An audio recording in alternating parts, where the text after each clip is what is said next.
I love seeing okay. Love seeing all the participants who are here tonight, and I'm really happy that I have a bunch of co-hosts with me tonight. So we're going to treat this as a true conversation, and we really do hope that you will participate as well by putting in comments or questions in our chat that we can then relay on to our speakers tonight. So on that note, I teach both U.S. history and women, gender, and sexuality studies here at GSW. And I think this is an opportunity to bring those fields together in some really fruitful ways. And so I'm excited about that kind of conversation. But I'm super excited, obviously, that we have two of our graduates who are speaking about these wonderful career pathways that they are carving out right now for themselves. And I remember them well from my classes, but I cannot tell you how impressed I have been watching them move on from GSW. So we're going to be talking about how you do history outside of the classroom, in our public spaces, and all kinds of different ways that address issues of diversity, equity, and representation. So on that note, I'm going to turn it over to some of my co-hosts, and we're going to let them introduce themselves. And then we're going to keep it moving to introduce our speakers and get the conversation started. So you can introduce yourself. Hey everyone, I'm Chase Harper. I'm a senior here at GSW, and I'm the president of Canes Rainbow, which is also co-sponsoring this conversation and this event. Canes Rainbow is a safe space organization here on campus for our LGBTQIA+ community and allies. And I'm excited to be a part of this conversation. Hey, I'm Aaliyah Wilson. I'm a junior here. I am part of Greek life on campus. I'm a Zeta Tau Alpha, and I'm also part of Canes Rainbow. Yeah. Hello, I'm Zara Simpson. I am a junior here at GSW. I am also a member of Canes Rainbow. Okay. I'm Amelia. I'm a nursing major. I'm part of the Jimmy Carter program, and I'm here because I have a genuine interest in this history because it's almost too often that you see it come up in modern day. Okay, thank you very much. So now we're going to introduce our speakers, and Amelia is going to start us off with an introduction of Akiebia Hicks, and we're then going to hear a little bit more about what she has to say. Akiebia Hicks is a 2015 graduate of GSW in the Department of History. Akiebia then went on to work as a national park ranger at 4 national parks before deciding to pursue a master's degree in public administration at the University of West Georgia. Akiebia is now a PhD candidate at Clemson University, where she currently holds the title of Clemson's Most Outstanding Woman and serves as the office director and project manager at the Connecticut Department of Energy and Environmental Protection Agency. Akiebia's research focuses on diversity in parks and protected areas. Thank you. So Akiebia, tell us a little bit more about sort of what you bring to the table here and talking about history and diversity in our public spaces. Yeah, so my research interests obviously aim to kind of amplify Black voices in conservation spaces. We were historically left out of those spaces, although so many of our earlier pioneers helped pave the way for these natural spaces. We still weren't granted equal access. So I actually got into my research interest on accident and my career on accident as well. So I was like the person just said that introduced me, I was a GSW graduate, history major, and found out I needed an internship to graduate. I think it was maybe like a year before graduation or so. And so I took an internship at the Jimmy Carter National Historic Site. And at that internship, I realized I had a love for nature. I never visited a national park before my internship. So I'm very grateful for that opportunity at GSW. But yeah, I'm really hoping that my research and my PhD helps kind of amplify those voices in those natural spaces. Some of our earlier park rangers were Black Buffalo soldiers, and some of those stories are typically left out of the narrative. So I kind of work on educating the public on that, even educating other Black Americans on that as well, because a lot of us are unaware that we're part of that story, we're part of that history, and just work on kind of creating those counter narratives to offset those master narratives that we're typically left out of. That's amazing. Let me actually just ask you one little thing, just because I am a historian who wants to share my excitement about history with everybody else. But can you tell us a little bit more about Black Buffalo Soldiers, so that everyone understands how significant that is? Yeah. So basically, when the National Park Service was formed, it wasn't really the National Park Service. It didn't fall under the Department of Interior yet. That wasn't a thing. So it was pretty much an effort to bring in these national park rangers. They didn't really have a name.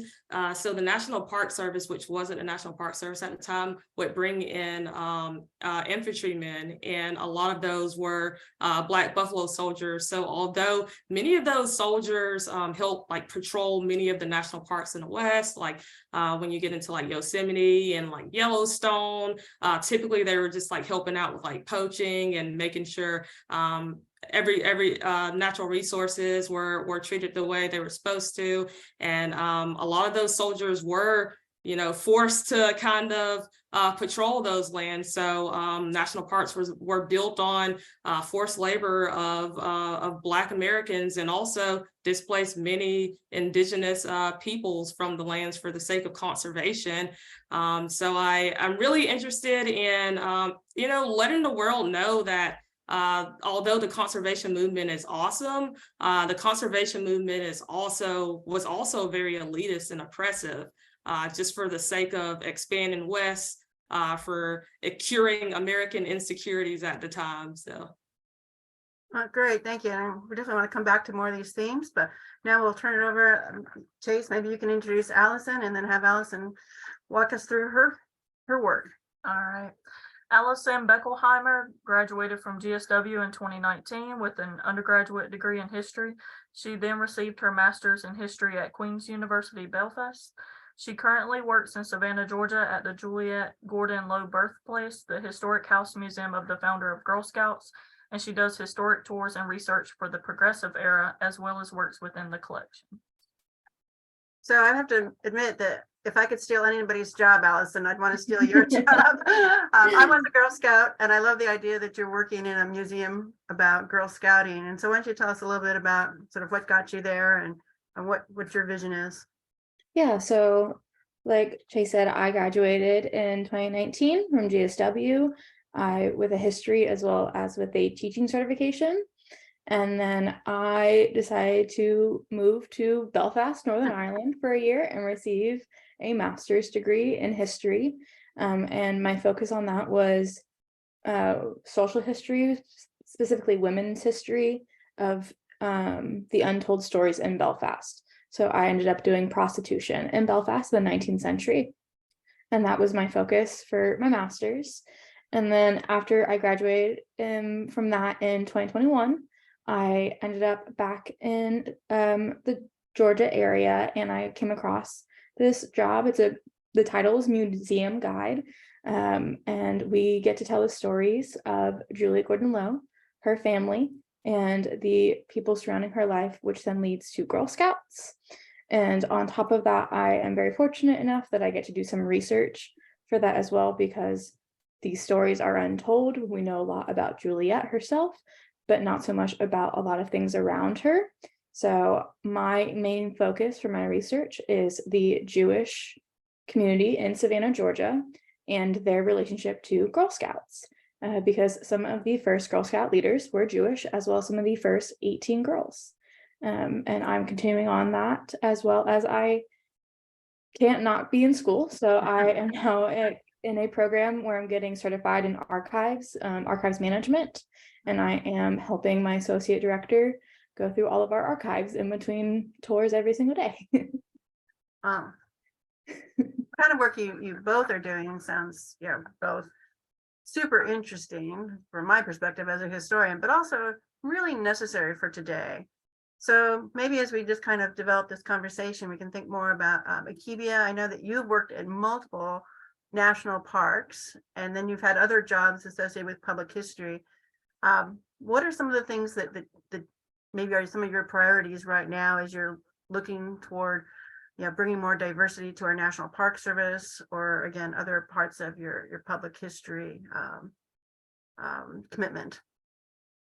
Yeah, so when I first started doing research on minorities in natural spaces, my big focus was increasing diversity in national parks. But now I've kind of shifted that a little bit. I care more about accommodating those diverse peoples that are currently there before we bring in more diverse people, because the National Park Service is not doing what they're supposed to be doing as far as making sure the diverse people that are already there feel empowered. So it's almost like, why would I want to encourage more people like me to be in these spaces where they're not welcome and appreciated? So a lot of the national parks that I've worked at have been history based. I worked at the Freedom Riders National Monument in Alabama. I was actually the second staffer hired there. It's one of America's newest national parks, and also worked at the Birmingham National Monument in Birmingham, Alabama. And a lot of those places aim to just figure out ways on how we can kind of help the narratives be kind of told. And a lot of the work that I did really dealt with interpretation and how we can take the history that's already there and actually tell the full history, because there are so many parks, so many sites where there's so much rich history across the board: Mexican American, Asian American, Black American, Indigenous peoples, but they're typically left out of the narrative. So the National Park Service is trying to do a better job at kind of making sure those narratives are also told. But I always made it a point in any national park that I worked at to kind of make sure that I'm doing I guess the history justice as far as interpretation. I feel like as interpreters in national parks and park rangers, we sometimes try to cater to the majority or the public, but I feel like, being honest about that history and can do a lot and actually help those diverse people feel connected to that place, which is really important. Wonderful.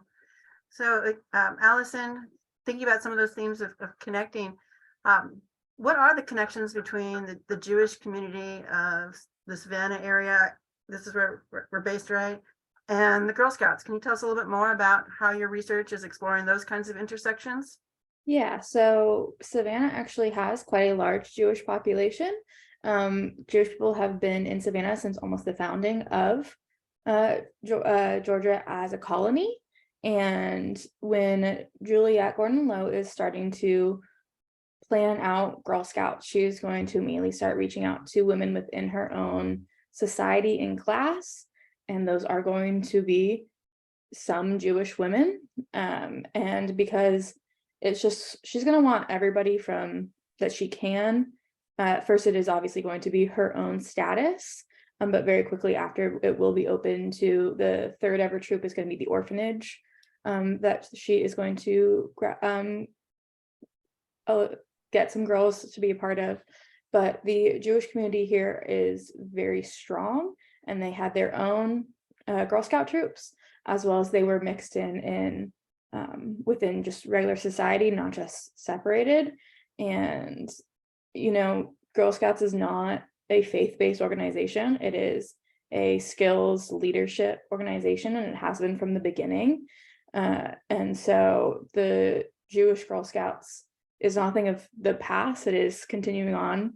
And there are organizations that help Jewish girls be a part of Girl Scouts and, do things like stay kosher while they go camping and things like that, as well as later this month, actually, I'm doing a talk with the Jewish Educational Alliance here in Savannah about that as well. And we just want the whole story to be known of all of it, because we know 2 names definitely, but all of our records unfortunately have all of the women's married names. not their birth names. So Problem, right? yeah, because then we're like, well, we don't know what they were like as who they were as a little kid. Mhm. But to show that, you know, at some level it was extremely open while still acknowledging that it was limited and restricted based off of like race and ethnicity. Interesting. Did I hear something? So I'm going to once again encourage everyone who's out there listening to feel free to write in questions to our chat box that we will again, communicate to our speakers. I'm certainly happy to. I can ask you guys 100 questions. We can stay here all night. I mean, trying to find out about all the things you're doing, and I am going to be. But I also want to encourage my co-hosts. Feel free to jump in at any time. Just to kind of as part of this conversation that we're having. So on that note, one final question for me, maybe we'll see. But why do you think, and maybe we'll start with Akiebia and go to Alison, but why do you think that here we are in 2023 and we're still, you all, the new generation of historians are still having to make these arguments about the importance of diversity in our history? Why is that? I mean, Akiebia, you're finishing your dissertation and you're emerging as, you know, a new kind of scholar in that area, and you're still having to define this as a new territory, right? Why do you think that this is still such an ongoing issue for us as a society? Yeah, I feel like a lot of us aren't asking the right questions. I will say that as a researcher. I feel like just like historically, there have been so many narratives that have been spread, and I guess we don't really get to the root of a lot of them. I guess, like, for instance, I'll say one of the biggest narrative in history that I can really think of is stereotypical things like Black people in natural spaces, like Black people don't know how to swim, Black people don't hike. I feel like you can't make those assumptions or statements without really talking about the history behind it and why is that. Like there were obviously barriers there that prevented people of color from accessing these natural spaces, but that's not talked about. So I feel like that's really important. Like when we think about the 60s, when there was this really big pool boom of over like 3,000 pools being built all over the United States, like they weren't built in Black neighborhoods. So everybody kind of got that head start in learning how to swim.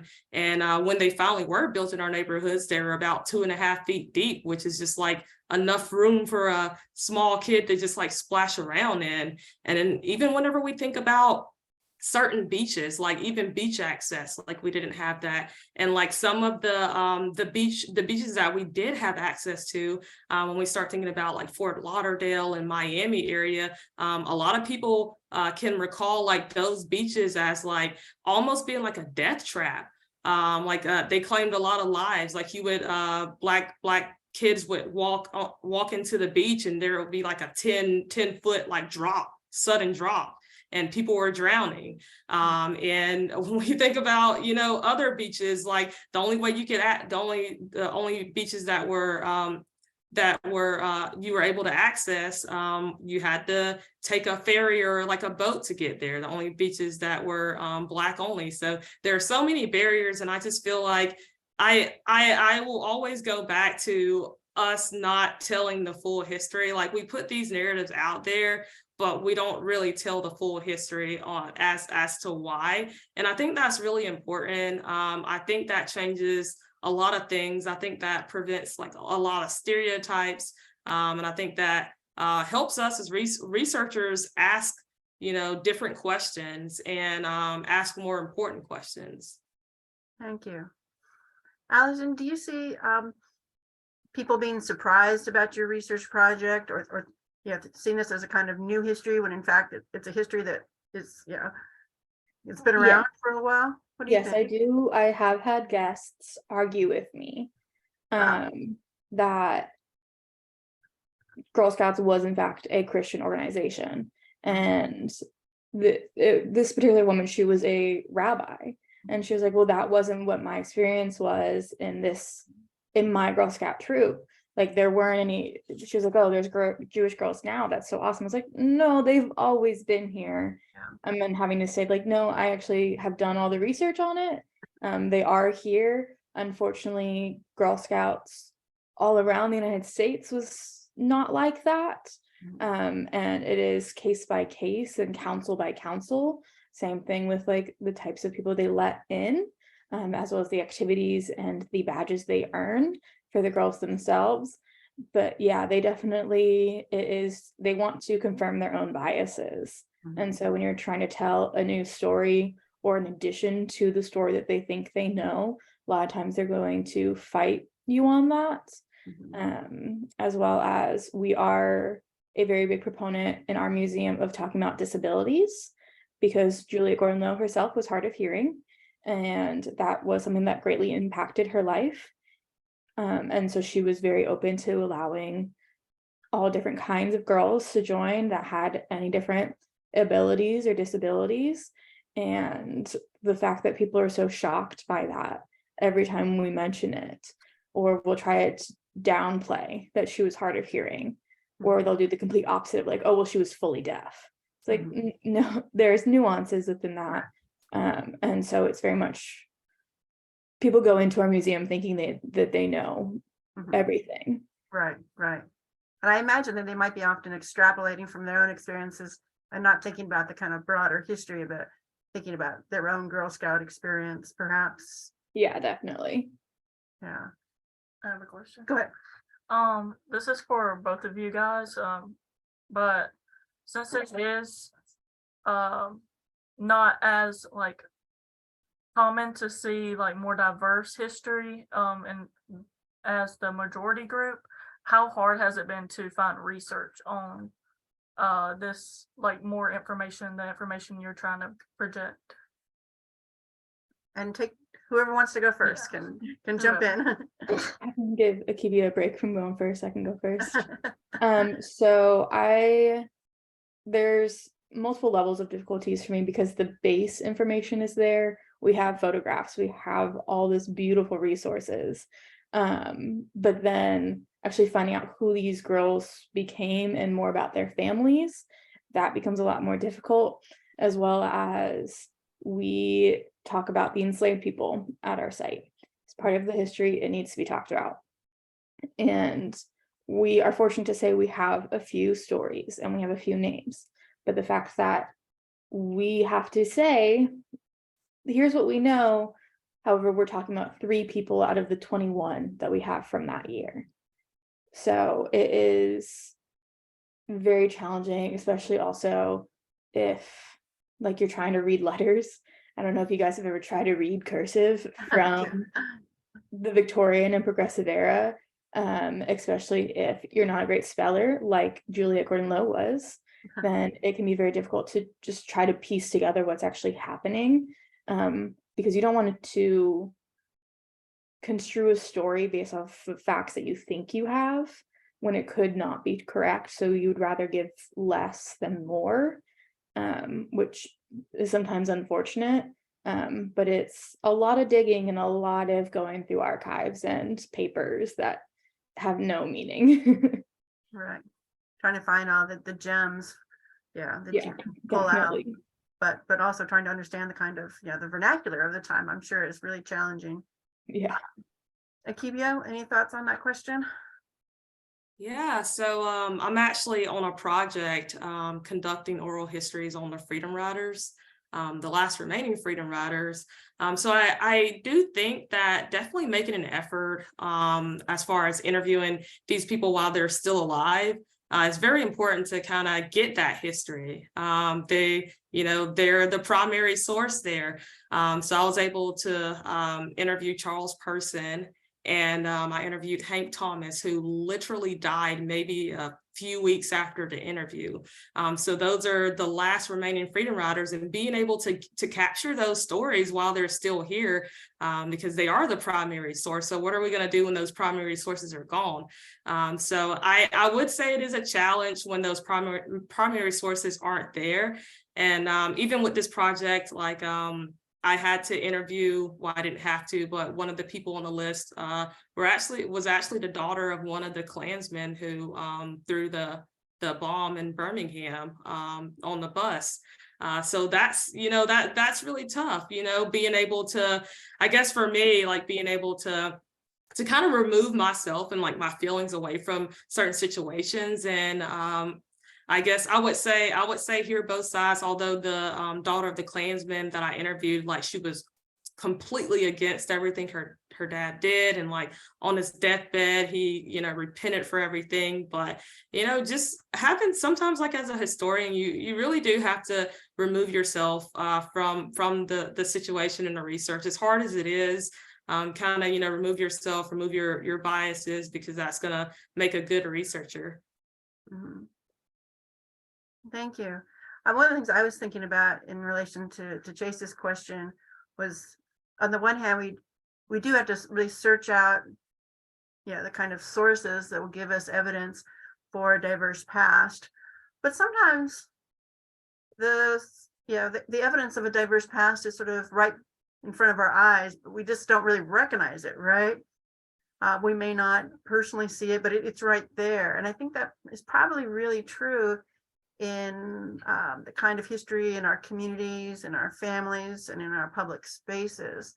So I was thinking, like in the context of the Girl Scouts, for example, in my own research, I've seen, of course, a very deep history of interest in the Girl Scouts within African American communities as a kind of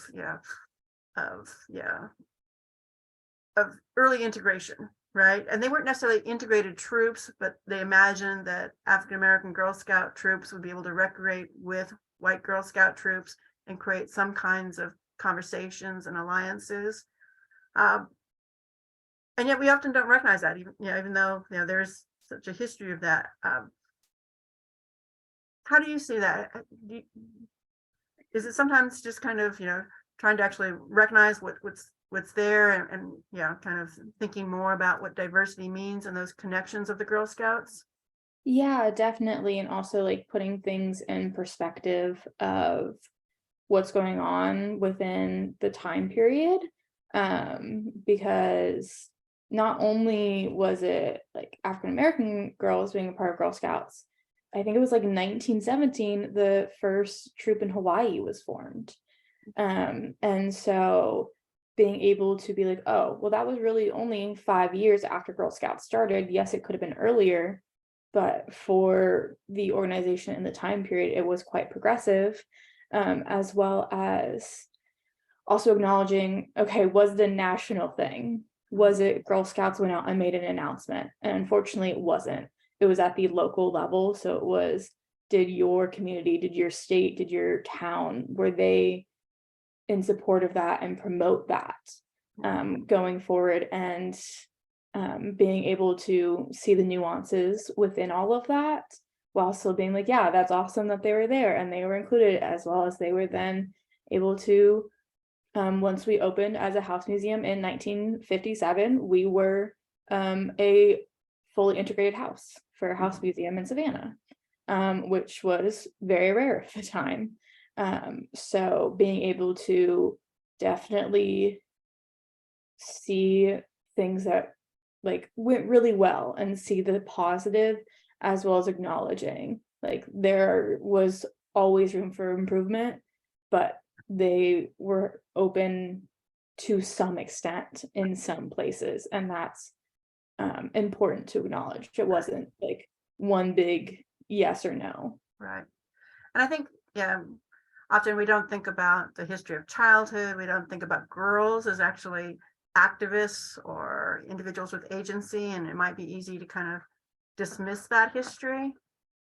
But the work that you're doing is really bringing that to the forefront, it seems to me. Yeah. And so on a similar note, just thinking about that question, Akiebia, I know that one of the first national park that you worked at was the Jimmy Carter Boyhood Farm. How do you think that they dealt with questions of race or diversity that were part of the larger community experience there? And now that you've had so much experience and you've expanded your own kind of educational perspectives, is there anything that you might kind of add to those kind of early experiences that you had, kind of bringing that history out to us? Yeah, absolutely. So while I was an intern there, we actually did an oral history too of people in the town of Plains, just kind of getting their perception on things. Also at the Jimmy Carter site, if anybody's ever been, you'll go there and there's a lot of Black history displayed. You have the house of the tenant farmers who used to live on the Carter's land, Jack and Rachel Clark. You also had history of MLK Sr., who was really good friends with President Carter. So I typically saw that history there. Was really interesting. A lot of visitors that would come would have like different comments and whatnot about like certain exhibits and wayside signs that we had. And that was kind of challenging to navigate because visitors are coming in from all over the place, and some of them are just randomly stopping in on in Plains, or just coming to Plains for the church service. So that was really interesting to navigate, especially at the time. I think I was the only Black staffer. I was the only Black staffer at the time, so that was really interesting. But I think you're going to get that with kind of any of these parks in the South, especially whenever you get to like the battlefields and prisoner of war and Andersonville. Mm-hmm. And I'm really glad you brought that up, because that was another issue I wanted to talk to you about. As much as you're comfortable, how do you think that your efforts to talk about a more diverse history are received by an audience that may see you in a different light, right? How do you think essentially your identity has shaped your ability to communicate, or some of the challenges or perhaps opportunities of expanding that conversation? Yeah, so this is really weird, but so I've actually learned this from you, Dr. Bragg. In your class, you would talk about some really tough topics, and you would have certain students, typically like more male conservative students, give you a little pushback on some of those topics. But like seeing how you handled that, so with you in your classes, it was never, hey, I'm pushing this narrative. It was more so, hey, I am giving you the facts and you can take it or leave it. But you always made it, a safe space for people, and you would, shut down things that, when things got to a point where, it shouldn't be. But just being able to actually just like listen. I feel like once we start listening to other people, they'll typically start listening to us. And I think that's really important. So that's a skill I've learned from you, because I've seen you kind of, keep your composure with a lot. I try to do the same. And, you have those lines and those boundaries that people can't cross. And I have those, internal boundaries in my head. And I know like what is not going to be okay. And I feel like that's kind of like how you operated. Well, I appreciate you saying that. Obviously, when you're having to do it, it's not as easy to maintain that sense of composure when you're on the spot. But I know that it is important, and I generally do love my job. And so, I try to remind myself that it's for all of our benefit. But this is actually an important lesson for all of us, right? Thinking about what our own boundaries are, how we assert ourselves professionally, even when we're feeling the heat on the inside, maybe a little bit. So I think that's probably a very useful thing for all of us to think about a little bit more. Alison, you'd also mentioned that you'd had pushback from some museum patrons. Are there any kind of strategies that you use to kind of establish your experience and kind of bring people into a new kind of conversation? I usually stand very firm in what I'm talking about because I know what I'm talking about. I research every day. These people are walking on the street, and so a lot of people think that they can intimidate us because, especially the full-time museum guides, we are younger. We are 24 to 21 is our main age range. And so we just have to say, no, actually it's this. Or that's a common misconception. It is actually this. When we first get trained on, we're going to talk about the enslaved people as part of our training. Our director has conversations with us of, you're going to have people ask you if they were good to the enslaved people. Were they good owners? Right. And we get trained like, well, why don't you ask them questions back? Like, what do you mean? Mhm. And if they keep pushing it, how can you be a good owner of another person? Were they fed? Yes. Do they have a roof over their head? Yes. Were they here against their will? Yes. So by definition, you can't be a good person who owns other people. There was a woman who we have an enslaved register from the 1860 census, and she was talking about how beautiful the handwriting was on it. Mhm. And we just had to be like, that's probably the only beautiful thing about this piece. And making sure that they understand the gravity of what you're talking about and not dismissing anything that you want to be really known, and having confidence in yourself and the information, and really not backing down, because people think that they can walk all over you sometimes, especially when you are younger. Mhm. Yeah. Well, one of the things that I really appreciate about what both of you are saying, but just thinking about what Alison has mentioned, you often have to find a balance of points that are really inspiring and motivating, but also we have to tell the hard histories too, right?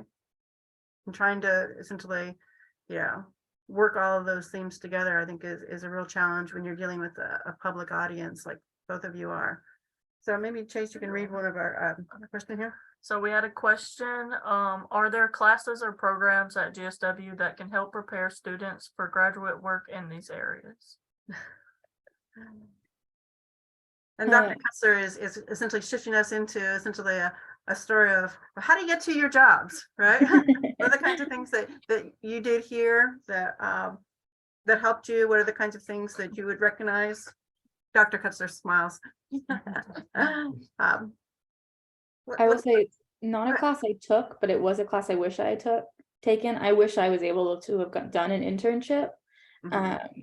But because I did have that teaching certification, education program is a whole different ballgame, and they're usually very limiting with doing other things outside of education. But because I know lots of my friends loved their internships and learned so much from them. Right. And of course, we have internships across campus now. And so we're sorry you missed out on that, but definitely it's something that we would like to promote to lots of our students. Akiebia? Yeah, so I would say definitely I wouldn't say classes, honestly. I got more out of taking advantage of conferences. Wonderful. So networking opportunities. I think my first conference was with you, Dr. Bragg. I'm pretty sure we went. Yeah, I think we went to Spelman. Yeah. So being able to do that, it's like literally opening up a new world for you as an undergrad, being able to actually see research on a larger scale. So I would definitely say networking and conferences over classes. Right. I also did remember both of you did that, right? Yes. So yeah, mine was the Middle Georgia Conference, as well as I actually was a student moderator for an event while I was there, which definitely prepared me to speak in public, because it's not something lots of people like to do, as well as conferences. We, as a museum, all of my coworkers and I are wanting to go to conferences and wanting to potentially speak one day, and most of them don't like that idea of it, speaking at it. I was like, well, we can go and I can speak and it will be okay, because I have experience, and I was able to teach in front of a classroom, but also speak in front of large groups, which is a definite thing that was very helpful, especially since that is now my everyday life, is talking to groups of 16 people. So one of the things that I remember about both of you when you were here at GSW at different times. I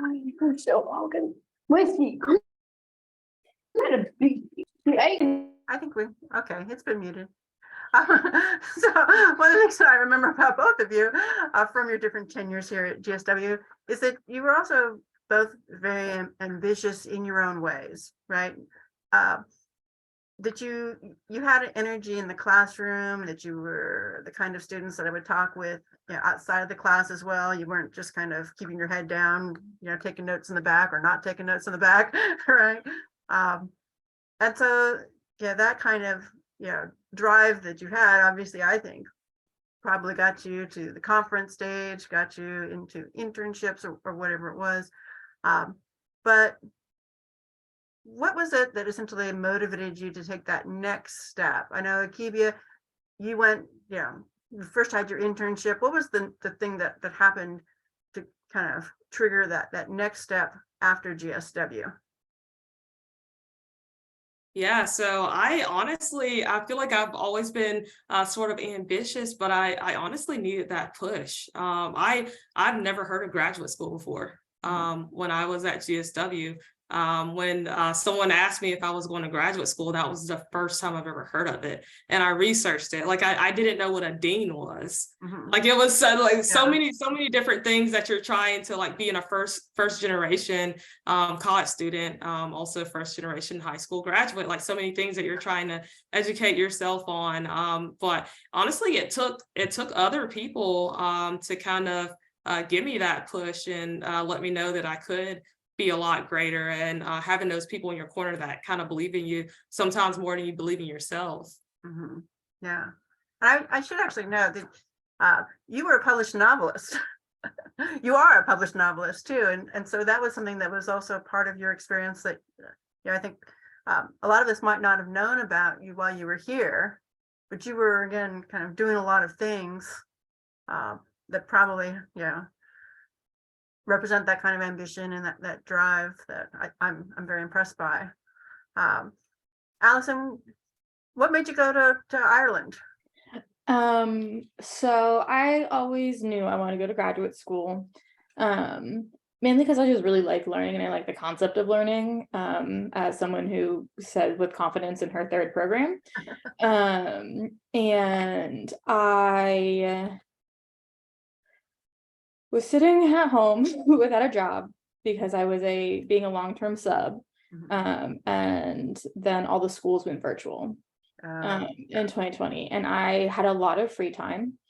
And I had previously studied abroad in Waterford, Ireland, which I highly recommend studying abroad if you have the opportunity to do so. And I always said I wanted to go back to the UK somewhere and get my master's. And so I had a lot of free time and I submitted the application. The only person I told was one of our former GSW alumni, Jaden, who had moved to Hawaii. Right. And so I got the notification that I got in, and I was like, well, I have to do this. There's no way I can't. And so I was like, it's a year. If I hate it, it's only a year. If I love it, I can see if I can stay. But there was the option to do public history, and I was looking at the classes and I was like, is that not the same thing that I want to be doing? Or do I want to be in the more research academic side? And I couldn't really pick. And so that's why I just went for general history. And then I was able to do an internship at a public library in Belfast and work on an exhibit there called Extraordinary Women. So very on theme for me. And it just sort of kept expanding from there. So I loved the library. I loved the concept of archives. I love history. I love telling people about history, but I didn't want to go back to a classroom. So this is a new way to do it for me. Well, that's wonderful. COVID was hard on everybody, and you used it productively, right? So good on you there. Akiebia, when you went on, you did a master's, and now you're finishing your PhD in public resource management, correct?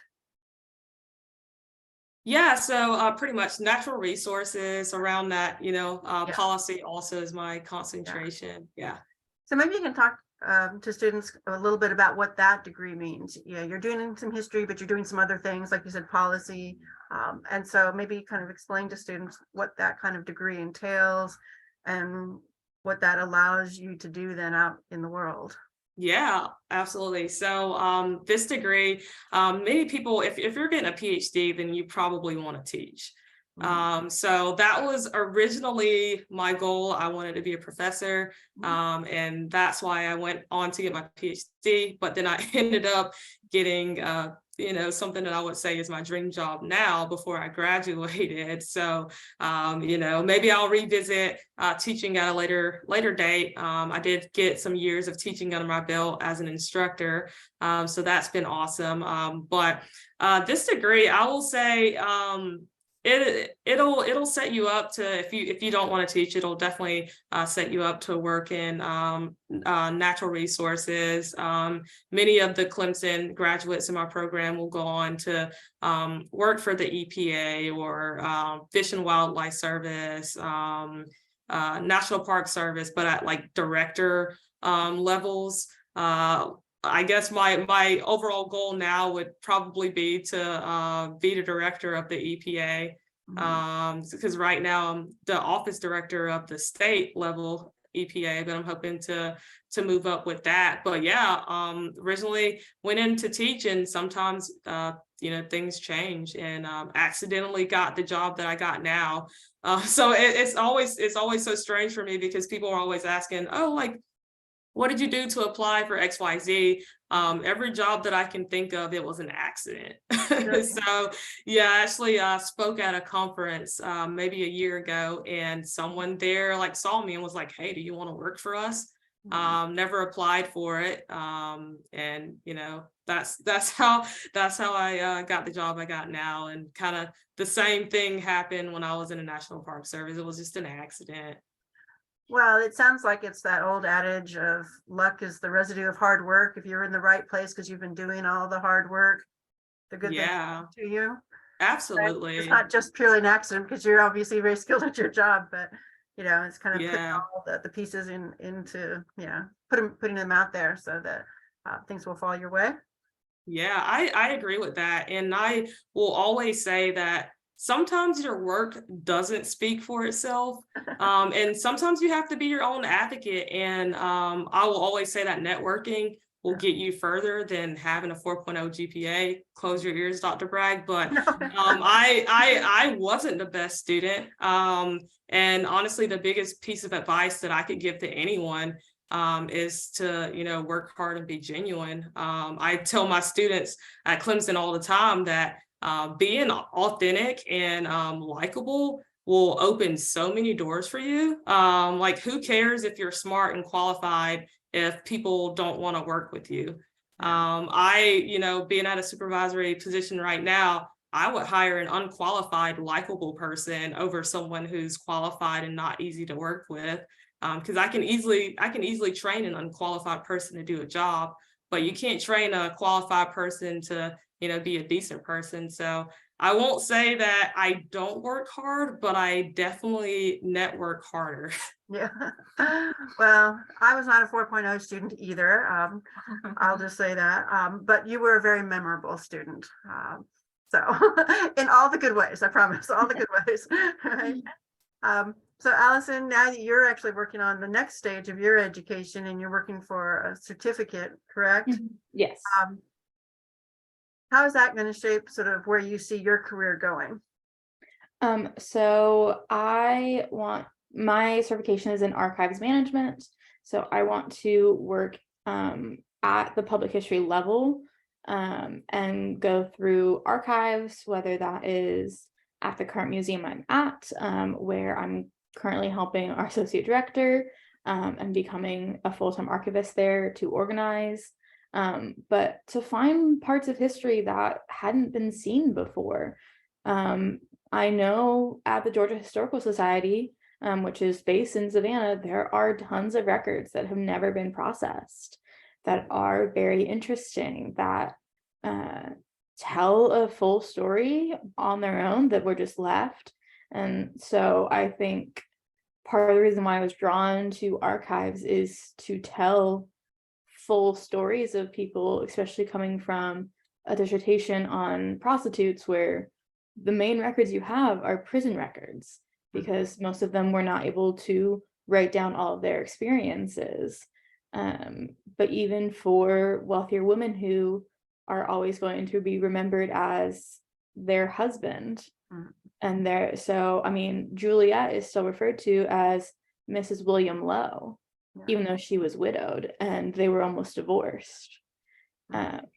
So to be forgotten when you are still have the privilege of wealth and education, and we have letters, but we don't have anybody paying attention to them. So that's my thing I'm wanting to go towards, is to find and organize so that it's accessible for everyone. So since we have just a few minutes left to kind of bring together some of the lessons from the work that you're doing, so far I'm hearing, the importance of being active and sort of, thinking creatively about finding and interpreting your resources, internships and conferences, building the kind of skills that will translate into the public world. Is there anything else that sort of is a life lesson for you that you think is something that either you wish you had known or that actually helped you, that maybe is a tip to pass on to others now that you're where you are and you look back? What are the things that you would want to pass on to this generation? Don't be afraid to ask for help, whether that's in college or in a job where you feel comfortable, and you can be like, hey, I'm wanting to make sure that this is right. That way you can do it right the first time and you don't have to go back and worry about it ever again. And you know the protocol of it. Or, hey, Dr. Bragg, I don't quite know what my paper should be on. Here are some ideas I have. And being an advocate for yourself and what you want, with whoever it is that you are trying to work with or for or under, or any of that. Just, they hired you for a reason and a job. They want you there. Have confidence in yourself. Right. And I think confidence is so important and often so difficult to build, but you're right to kind of think about, you're there for a reason, right? Yeah. Akiebia?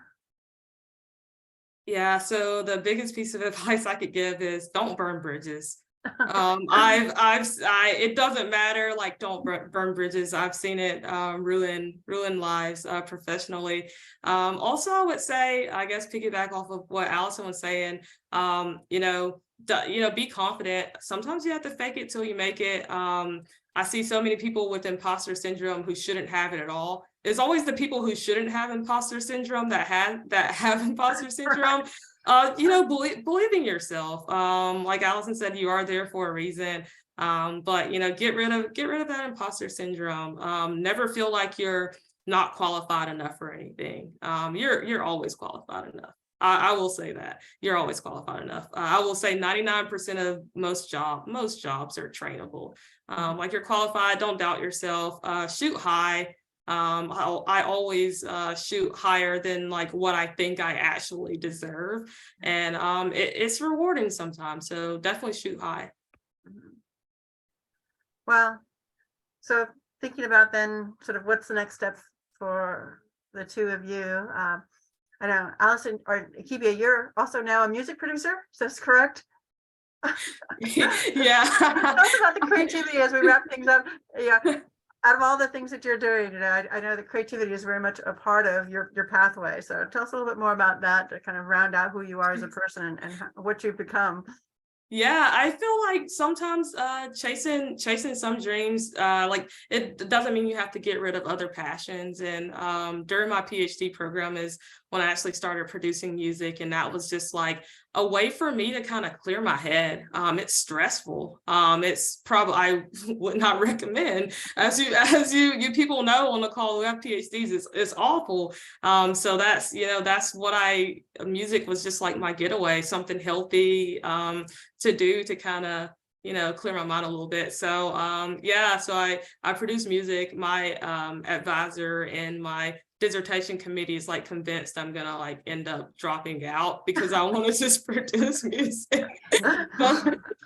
Drop out a month before graduation because my music is doing good right now. But yeah, it's okay to have other passions. My degree and my job, that doesn't define me. I have other passions outside of that, and it's okay to chase those dreams. Wonderful. So, Alison, what keeps you sane and healthy and balanced when you're doing all this hard work and you're in the archives often much of the day? What's the aspect of your life that helps you kind of be that whole person?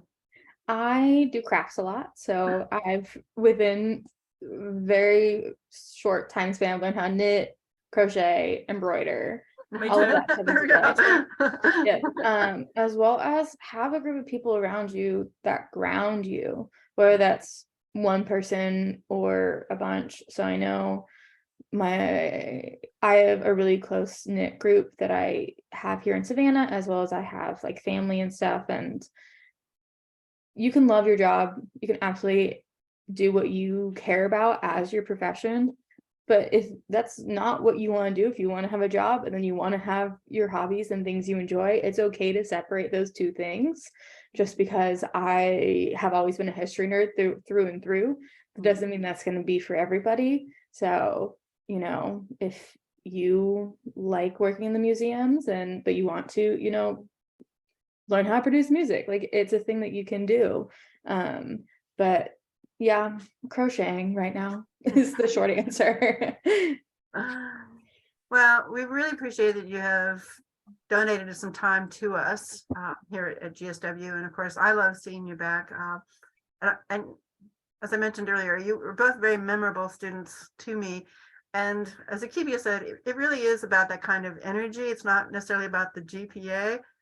It's about the kind of conversations that you have in the hallway or in office time. And so that's why I remember you so much, the kind of work that you did, Alison, in my social history class. I mean, that I was a big fan of your work then, but I thought that you were, again, bringing a kind of diversity to, traditions of history. And of course, Akiebia, I really enjoyed working with you across your time here at GSW, and got to see that kind of full kind of, creativity on display in your novel and now in your music and in your history work, right?